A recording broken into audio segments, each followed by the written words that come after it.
alot lengyanin Hatau turing kanin buat say Amal tereng amlo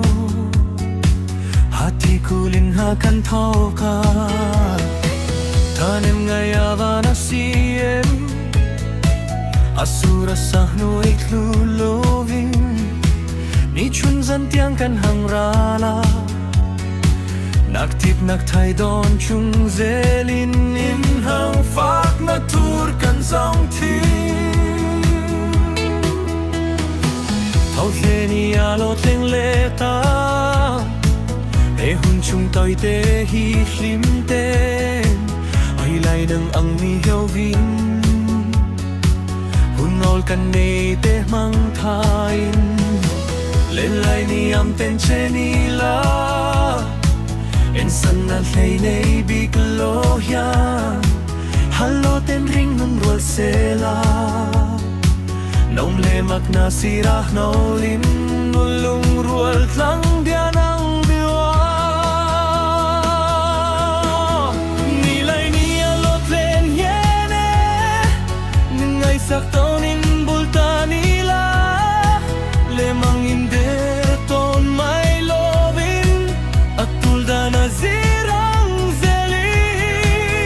Tampuit lang tong sao kila Nilet la mang tiam turin In haloten ileng saan Ningani kan chuan kay hiane In makhaw sui at tanlain Mautakin hataw kila Ayang sama heheu lovin Nuam kau laling may lohian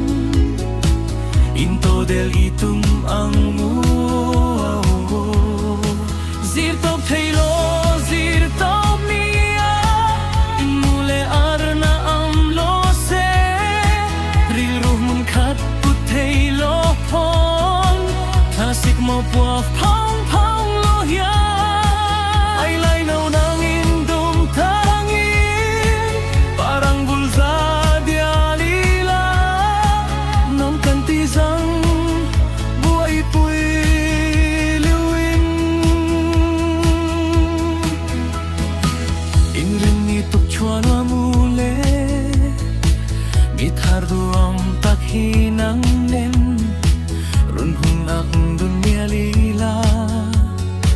Inhalaw ten parang vulun Ni chun zan tiang tum to ila Ong nel talent yang mi u Izun zama kanway nang